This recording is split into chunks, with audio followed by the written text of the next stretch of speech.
This episode is presented by Mercury, the fintech that simplifies how more than 200,000 businesses operate.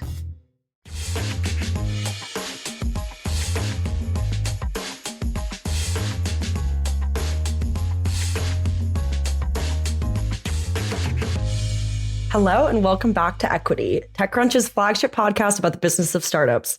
Today is Friday, October 18th, and I'm Margo McCall. Kirsten is still out climbing a mountain somewhere, so I am the host this week. Joining me again is TechCrunch senior editor Devin Coldoy. You can call me Delvin if you want.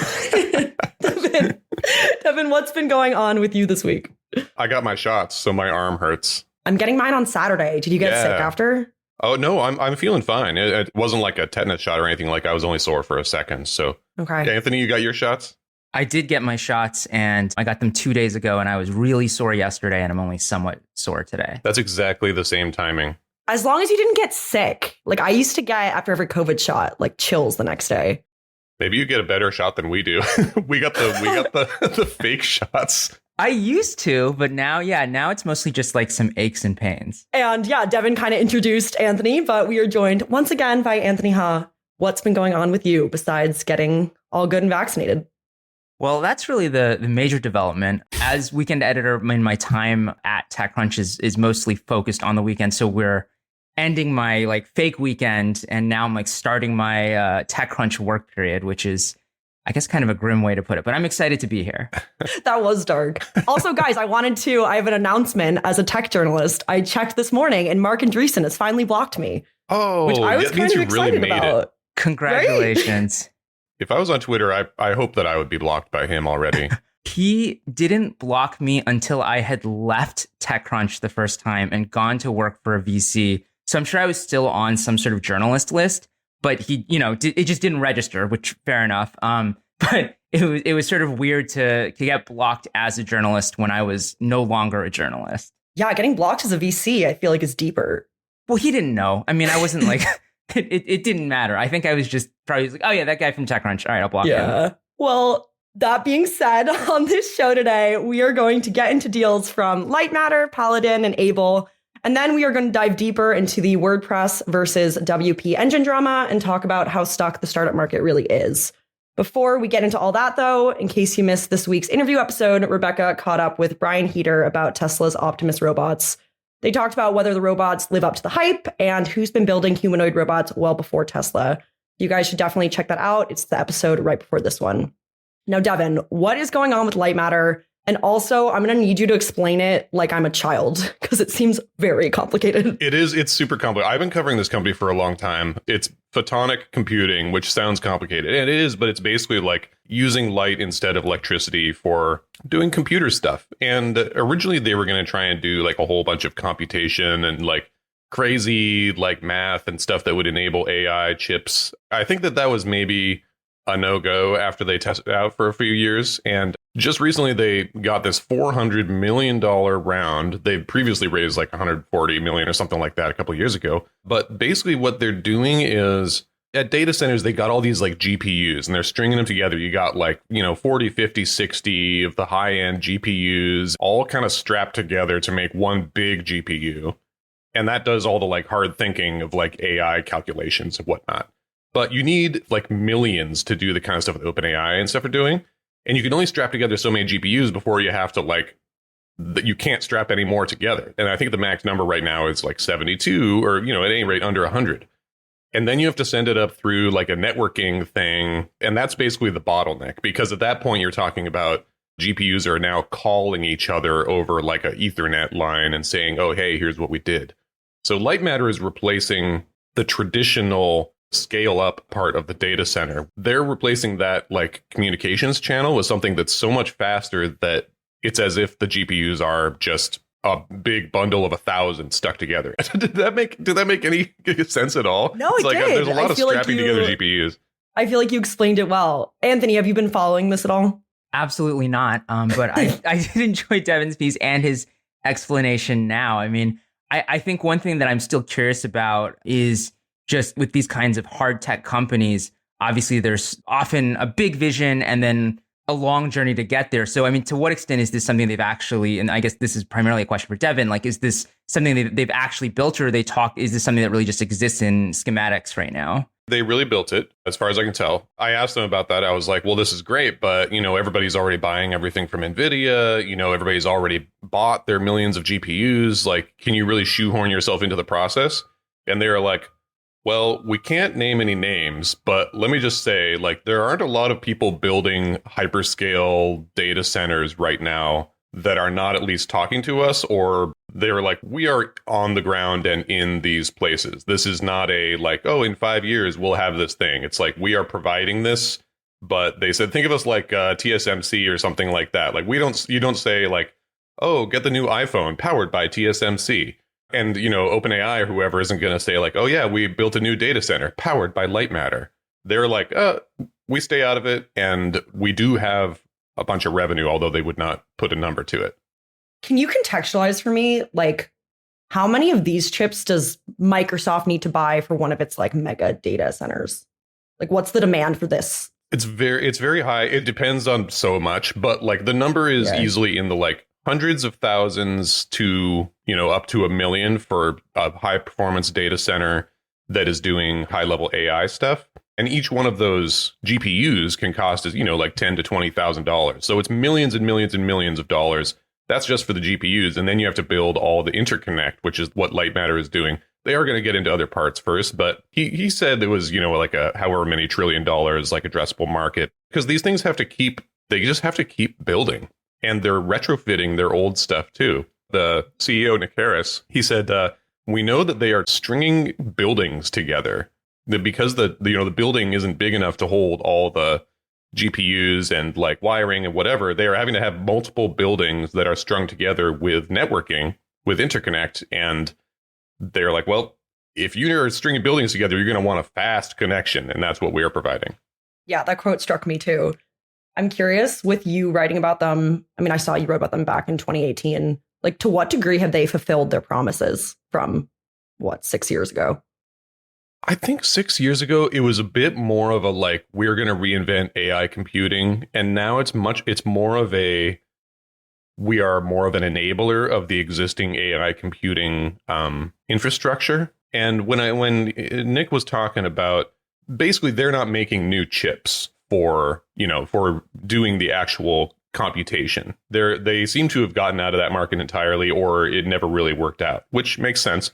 But they said, if you look a few years down the line, you can't really make bigger or faster chips, like that much bigger or that much faster. We're at pretty much like the quantum limits of how small a transistor can be. We're at the size limits of how much you can get out of a chip, like a wafer that you actually cut the chips out of. Ultimately, the scaling is going to be strapping more of these things together. And the only way you can do that efficiently and with the kind of performance that you need is using our interconnect layer. So he says, today it might not be like such a huge difference, but in a few years, it's going to be literally the only option is using optical and photonic interconnect.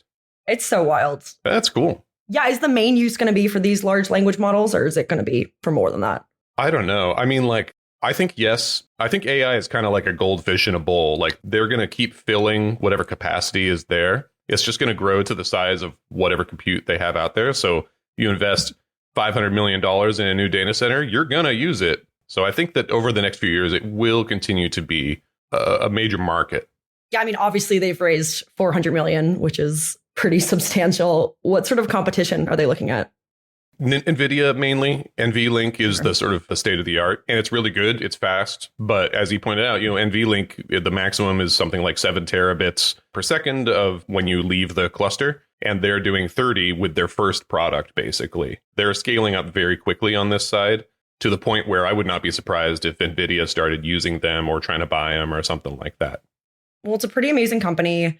All of our deals today are pretty uplifting, I feel like. I want to move on to the next one, which is one of my favorite topics on drones. And it's actually another pretty uplifting story. Anthony, why don't you talk about it? Yeah, so this is a company called Paladin. And so the deal component is that they've raised a $5.2 million seed round led by Gradient, which is Google's early stage AI fund. But I think the story that Rebecca wrote, I think justifiably focused less on the funding and more on this specific use case, which is that they're being used by the police department in Asheville, North Carolina, in the aftermath of Hurricane Helene to basically respond to emergency situations. And so I think the basic use case is that they get a 911 call and a Paladin drone is dispatched, controlled remotely by the Paladin team in Texas.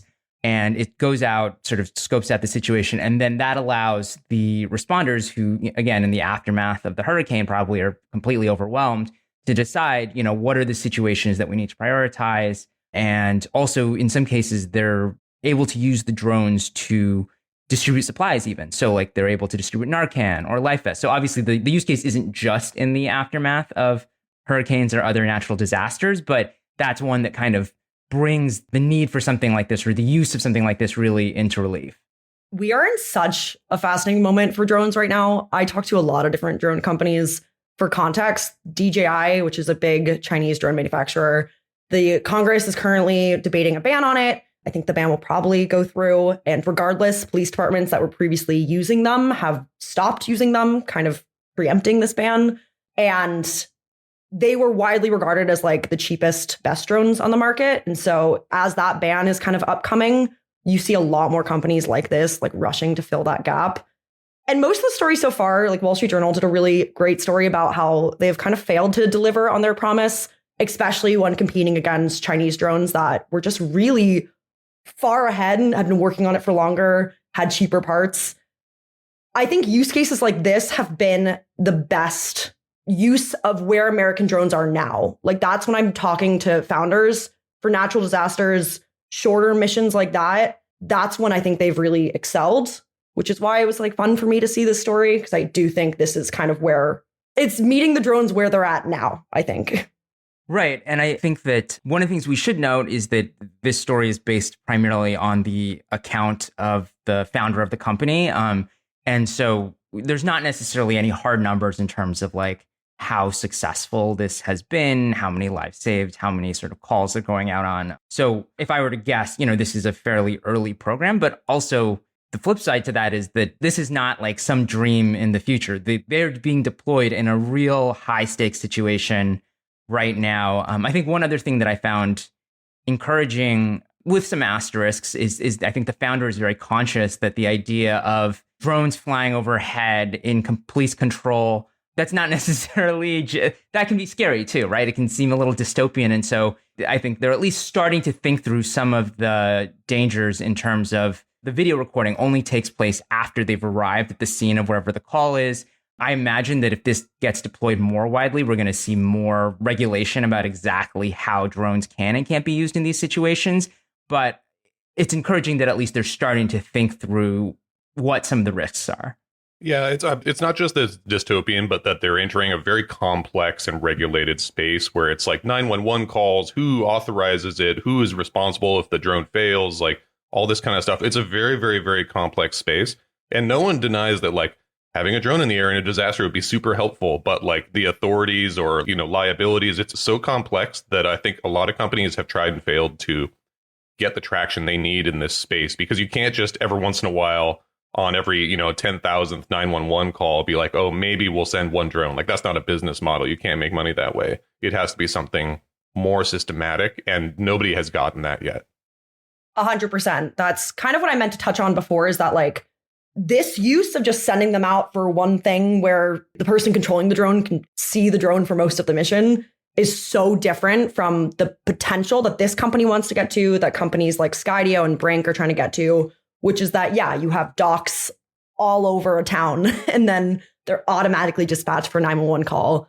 We feel really far from that, not in the least because the FAA really heavily regulates that. I've talked to a lot of founders that are very frustrated. They call it like line of sight rules. It's really hard to get an exemption to fly a drone out of the line of sight of the person, controlling the drone or getting information from the drone. We're a long way from that. And ironically, I think we were closer to that with DJI drones. Police departments I've talked to liked them a lot better, thought the cameras were better, thought that they were more reliable. Yeah, they're better products. I mean, there's no shame in it. I mean, like the DJI is the world leader in drone technology, period. And there are competitors. That's great. But like, you have to be realistic about that. Definitely.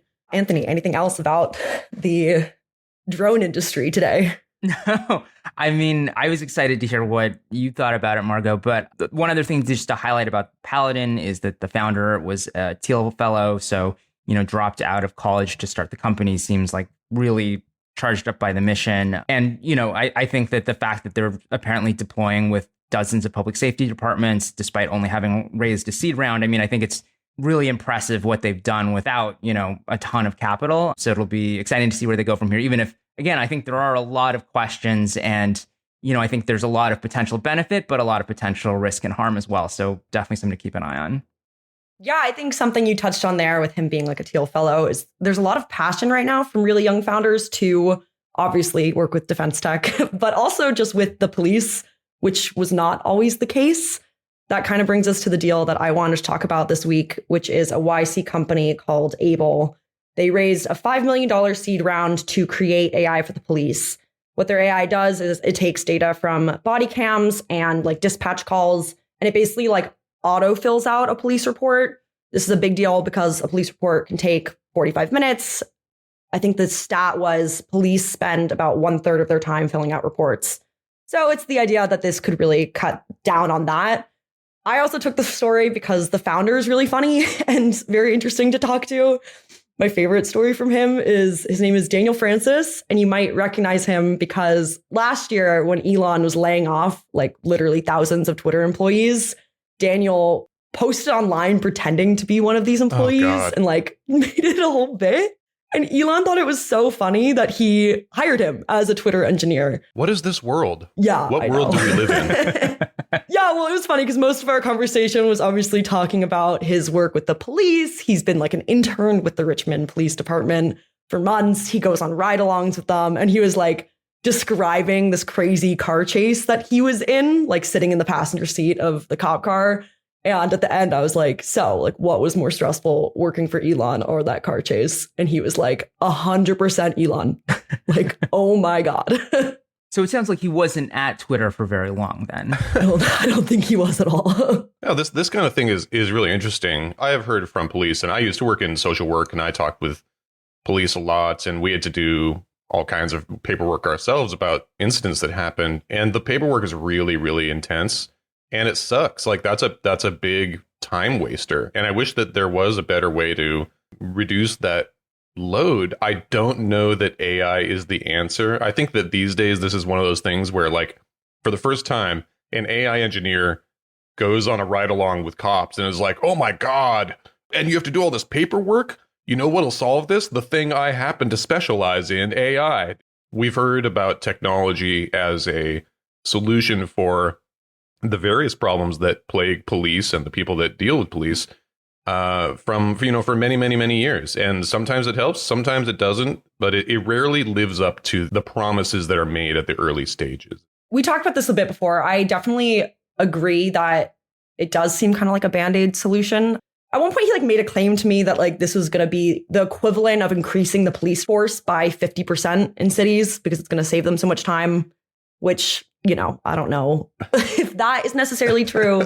I will say that we had a really interesting conversation where he had like kind of started his career in DC, which is where I'm based. And I love talking to tech people that have kind of spent time in like the policy world, because me and him talked a lot about how industries struggle in large part because they don't have the structures to organize a lot of the data they're collecting.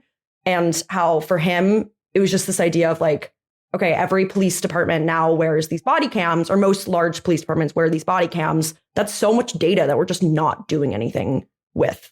I mean, we are, but we're not organizing a lot of that data in ways that seem intuitive. No, it's true. And I mean, I talked with Axon, which makes, a lot of those body cameras. They used to be Taser, and now they're Axon. They do all this. I do think that there is a need for this stuff. But I will also say that a lot of these police stations, I guarantee they all have fax machines and like carbon copies. And they're doing stuff on like Windows XP machines and stuff like that. Like they're so far behind the times when you're in so many ways, and they're resource starved in a lot of ways that, to say like, oh, we'll use AI to do this. And it's like, where will the AI live? Do they use Okta? Do they need to do like dual factor authentication? Like you basically pour out this whole can of worms onto their laps and say like, oh, here's the solution. It's somewhere in this can of worms. The solution is in there somewhere if you were able to, organize the worms correctly. But so far, we've seen very mixed results from this particular worm solution.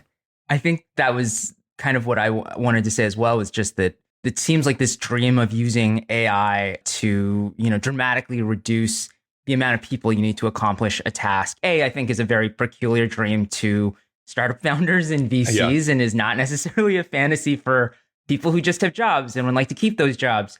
But what seems like the reality so far, and admittedly, it's very, very early and this could change, but early on, it seems like actually it just creates these unrealistic expectations of what people can achieve with some degree of automated assistance, but it hasn't actually happened yet. So it feels like something where maybe this would work, but I would be somewhat skeptical that it seems like similar to other kinds of AI related promises. I'd love to see it work, and then they could talk more about it. That's all. It's funny. I literally commented on how uplifting all the deals were, and then we ended on kind of a sad note.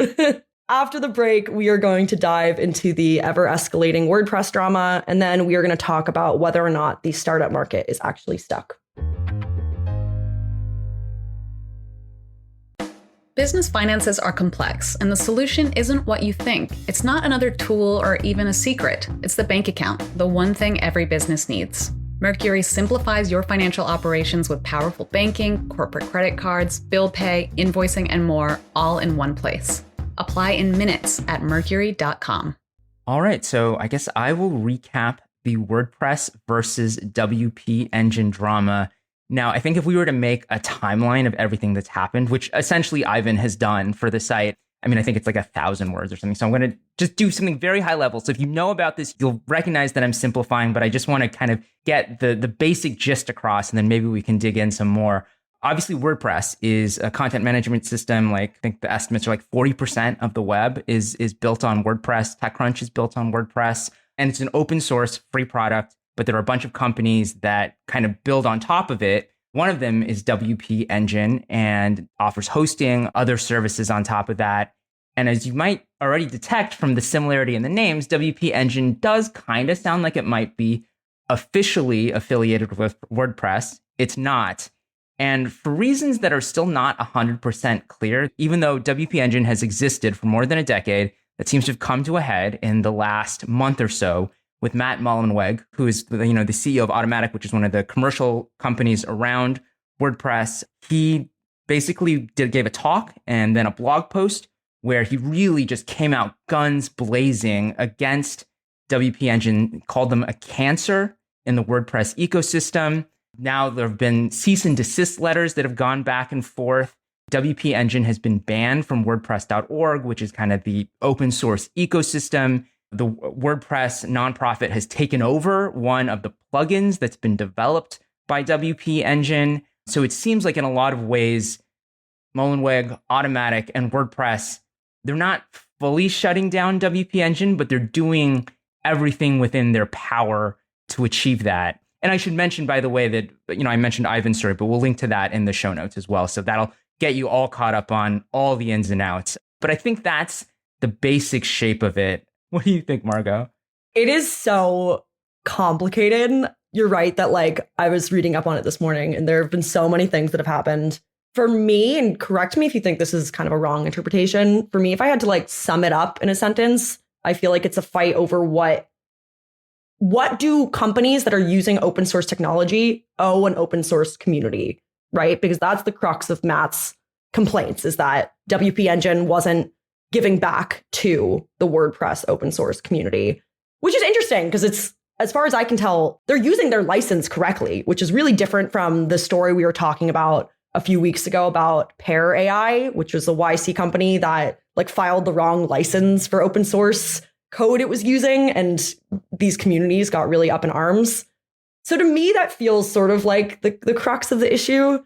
Devin, what do you think? No, I agree. I completely agree. And it also calls to mind the current sort of AI structure where there's a lot of people claiming there's open source AI. Like Meta has been out here with Llama creating these models and making them free for the web and saying, oh, it's open source, open source, open source. But ultimately, they belong to Meta. And I'm worried that somewhere down the line, Meta will say oh, hey, Llama Engine, you can't use that word and you can't use our models. The question is about who actually has the power over the code and the actual things. If it's a trademark or whatever, like everybody says, oh, it's WordPress, it's open source. But then it turns out Matt Mullenweg has like all these levers he can pull to just totally torpedo like essentially a competitor. And you're like, so that doesn't really seem like an open source community to me anymore. Yeah, exactly. I do think I would agree with Margot that I think the crux of it is sort of this question of like, what rights does WordPress have versus what rights does WP Engine have? And it's interesting because I don't think this came up as much in the initial discussion, but then it basically came out and Matt Mullenweg has admitted this, that really is about this trademark dispute, that he's not happy that WP Engine has this name, WP Engine, and is now saying that because you're basically using the WordPress trademark, you need to give us a healthy revenue share for that. And I mean, on some level, that feels like it's a business dispute, and maybe you side with one side or you side with the other, but they can sort of work that out in a negotiation. Where I think it's become like it feels much bigger than that is the fact that, again, there's this open source community around WordPress. And I think what it seems like Mullenweg has done is really underestimated how bad this is going to make him look. Yeah. Definitely. Again, and maybe he's right that WP Engine should be paying a trademark fee for this.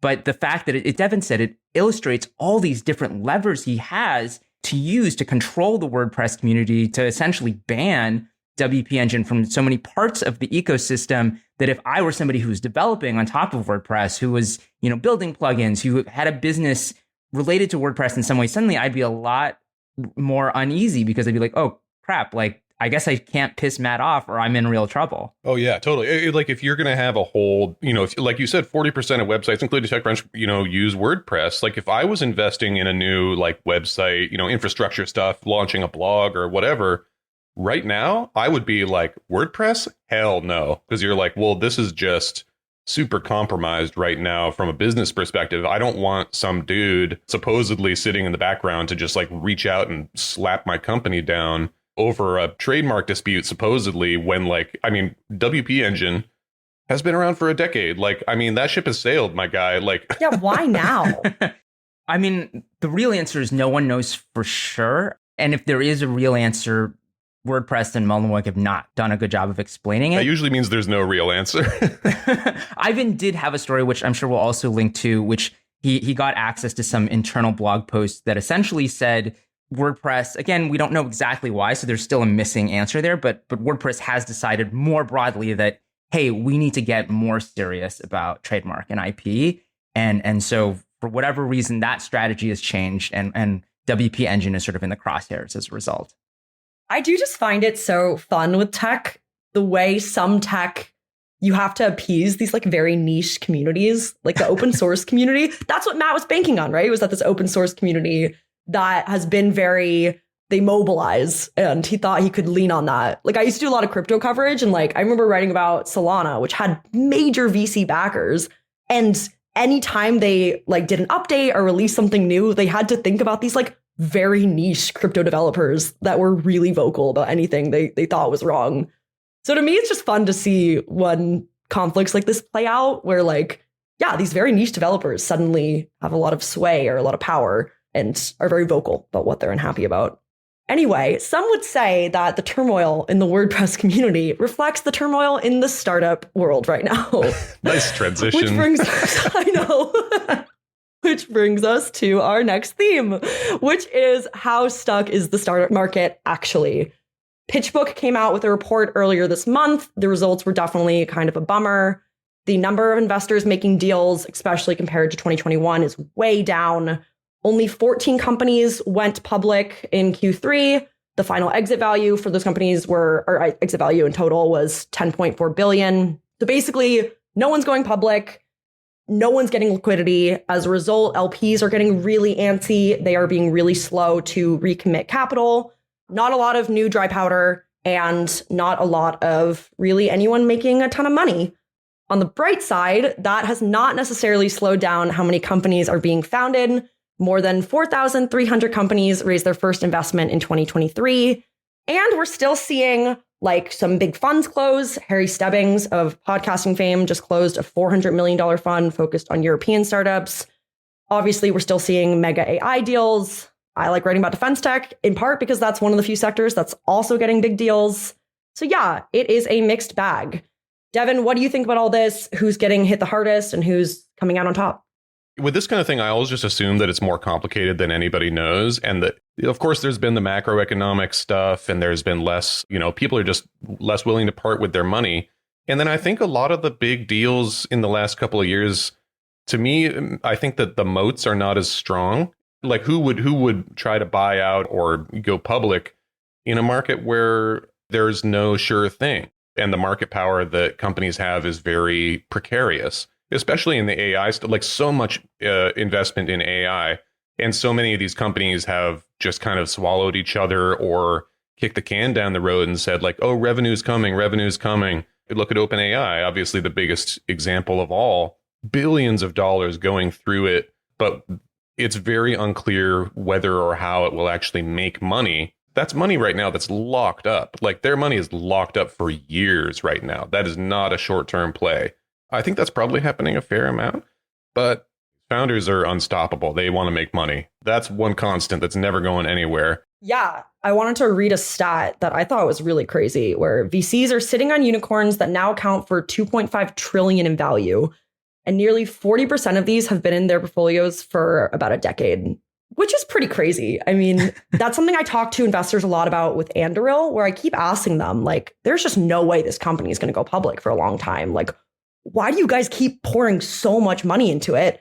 And something they always say is, well, actually, when the value in the private market goes up, it makes our whole portfolio look really good. And then we raise off of that, right? We raise off of this perceived value and this ever increasing valuation. I think now we're finally starting to see a bit of a changing tide where it's like, okay, that's not enough anymore, right? Like, it's great that Anduril now is an $11 billion valuation, but like, oh my God, don't LPs want money at some point? I mean, I think the hope in situations like this is that, and I've seen many versions of VC pitches that kind of go this way, that just that in downturns, in, slowdowns, that's when the best companies are founded, because you don't just have like, crazy froth. And I think there's probably something to that. But one of the things that seems consistent at the same time is that even if there's less money in the ecosystem, or more of that money is sort of locked up in big companies, is that there's still this sense of essentially like investor FOMO, where instead of money necessarily going to the best new companies, it's just going to go to these kind of giant mega deals, these startups, the same companies, the same names, the founders with the same backgrounds that have always gotten funded. And so what I worry, and I haven't necessarily seen a lot of stats on this, although I think hasn't been great, is that, the founders who don't come from the obvious backgrounds, who aren't white guys who went to Stanford or Harvard, they're the ones who are going to get hit the hardest way before the more typical, quote unquote, typical founders are. Yeah, Adam Newman keeps getting money to do things. And you're like, what other evidence do you need that the market is completely arbitrary and these people are just going with the like, oh, I've heard that name before? No, it's interesting. They had a bunch of stats about, yes, on the founder front, and also like emerging fund managers get nothing right now. You have Andreessen in talks with Saudi to raise, a $6 billion fund. But emerging managers that tend to be from more diverse backgrounds, they're probably not going to get money during this time, which sucks. I do wonder whether, like in the AI world, at least, I wouldn't start an AI company unless I was really sure that I had a unique product. Because OpenAI, Anthropic, Perplexity, Microsoft, Google, Amazon, every single big company with tons of money is in on this. And either there's no guarantee that what you do could not be replicated. It feels very dangerous. Yeah, I mean, on that point, can you talk a little bit about what the merger and acquisition market is like? Because the obvious answer to that, right, is that, okay, well, great, these highly capitalized companies will buy up a bunch of these startups. But I don't think in this environment, we're necessarily going to see that. Maybe not. And the FTC is watching, my favorite agency, the FTC, who I love. They are watching very closely. And that's why you have these, they aren't even really acqui-hires. They're like, I like to call them decapitations or eating another company alive. You have Microsoft they didn't buy Inflection. They bought out the top like 10% of Inflection. Amazon did it with Adept. Someone else did another thing recently. I can't recall off the top of my head. But it's like they're doing this and they license the technology and they get all the top talent and then they leave the body of the company to die. slowly. It's very depressing, but they're doing it to get around. Such a visceral image. It is. I mean, like, it sounds kind of silly when it's just, it's just a business. But like the business is made up of like hundreds of people, and all their leaders and their IP just walked out the door with a big paycheck, and they're left holding the bag. And now they have to run a company with no leaders, no IP, and no prospects. So they're basically like a zombie company. I think that that's happening to avoid regulatory scrutiny, but I don't think it's going to work because it's such an obvious play. People are going to be like, you just ate this company alive. It's as if you bought the company and then laid off those people. It's almost indistinguishable. I wrote about one of those deals, another Amazon acquisition of Covariant. And I think, the less colorful term for that is reverse acquihire. You mean not decapitating? Hearing you describe it, Devin, I mean, it did seem so grim that it's hard to see like how that's a good outcome that like the FTC would want, because it doesn't leave a more competitive landscape. It just means that you have this startup that, is going to put out this PR statement that, we're going to continue to try to compete. But like fundamentally, it does seem like it doesn't really make anything better that way. No, it's not better for the startup. It's not better for competition. It's not better for consumers. The only people it's better for are the large, well-capitalized market leaders who can afford to spend literally any number to get the top talent that originally didn't want to work for them because they obviously started a startup. So it's kind of like it really feels extremely anti-competitive to me. Yeah, I was just going to say, I remember I talked to a bunch of employees at a company where that happened to, where they acqui-hired like the top people and then just left the company to die. And they talked about like going to the auction to buy back like all the computers of the company. Oh, man. It was really dark. And on that note, we're out of time. So thank you, Anthony. Thank you, Devin. Equity will be back next week, but until then, you can find Equity under the handle @EquityPod on X and Threads. Bye. Equity is produced by Teresa Loconsolo with editing by Kel. Bryce Durbin is our illustrator, and we'd like to give a big thanks to our audience development team and Henry Pickavett, who manages TechCrunch audio products. Thanks so much for listening, and we'll talk to you next time.